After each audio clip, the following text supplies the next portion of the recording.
يا مساء الفل، ازيكم عاملين ايه؟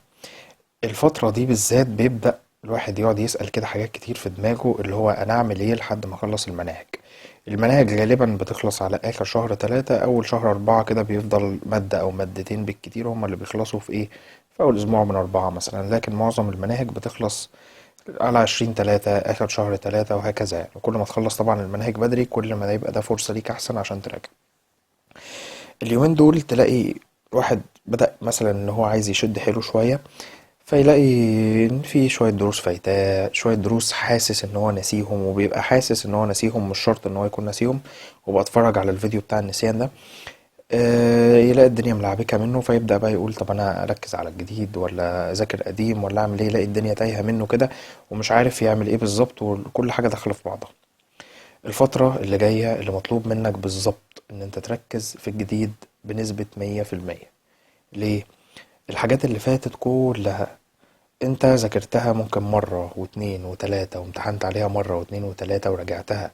لكن الحاجات الجديدة، اي حاجة او الحاجات اللي هي بتبقى في اخر المنهج دي، ما بتاخدش نفس كمية المراجعة او الامتحانات على الحاجات اللي فاتت.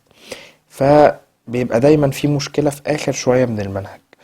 فانت ما توصلش ان انت لما تيجي في شهر 4 وانت بتراجع ان يبقى الجزء ده هو اللي يبقى عندك ضعف فيه او عندك مشكلة فيه. فانت ابدأ من دلوقتي تركز على الجديد، اوعى درس من الجديد يفوتك مهما حصل. ترجع كل يوم من الدرس تذاكره في نفس اليوم. لازم اوعى تركنه يوم واحد.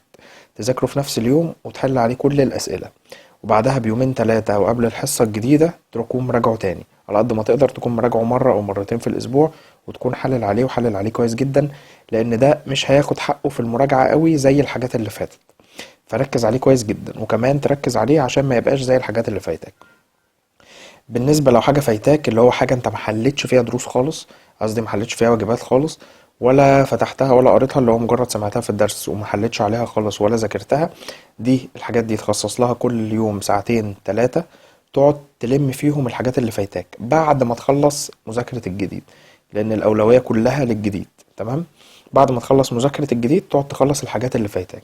طب بالنسبة للحاجات القديمة اللي انت عايز تراجع عليها، اللي انت خدتها وامتحنت عليها وذاكرتها قبل كده بس عايز تراجع عليها عشان حاسس ان انت نسيها او اي حاجة، الحاجات دي بعد ما تخلص الجديد يا سيدي، وبعد ما تخلص الحاجات اللي فايتاك، لو عندك لسه وقت تاني اقعد راجع على الحاجات القديمة. ما عندكش وقت تاني، يبقى تركز على الجديد بس، لان هو ده المهم الفترة اللي جاية، الجديد بنسبة 100%. اوعى تركن حاجة من الجديد عشان ما تندمش بعد كده وتحس ان عندك مشكلة في المراجعة، في الجزء الأخير من المنهج ده.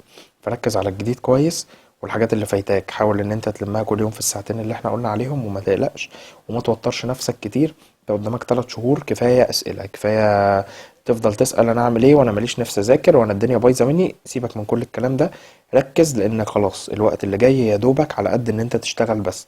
اه هتشتغل وهتلحق، ولو مكنتش لسه بدأت وبدأت دلوقتي هتلحق، ولسه قدامك كتير جدا وما تقلقش. وانا واحد من الناس اللي الدنيا كانت بايظه مني وجيت لميتها في الفتره اللي زي دي.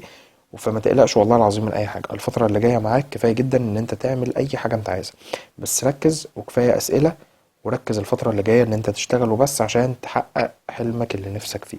لان كده كده الثلاث شهور اللي جايين هيعدوا عليك، فيعدوا عليك برواقه وانت مخلص ويعني وانجزت كميه كبيره من الحاجات اللي عليك، احسن ما يعدوا وتيجي تدخل الامتحانات وتندم على اي وقت انت ضيعته قبل كده. فركز وربنا معاك، ويعني الموضوع والله العظيم سهل مش صعب. فركز وربنا يوفقك في مذاكرتك ويفتحها في وشك كده. واهم حاجة الفترة دي ابدأ نام بدري واصحى بدري زي ما قلنا في الكام فيديو اللي فاتوا، عشان تلاقي اليوم معاك طويل وتلحق تنجز حاجات كتير جدا في اليوم. السلام عليكم.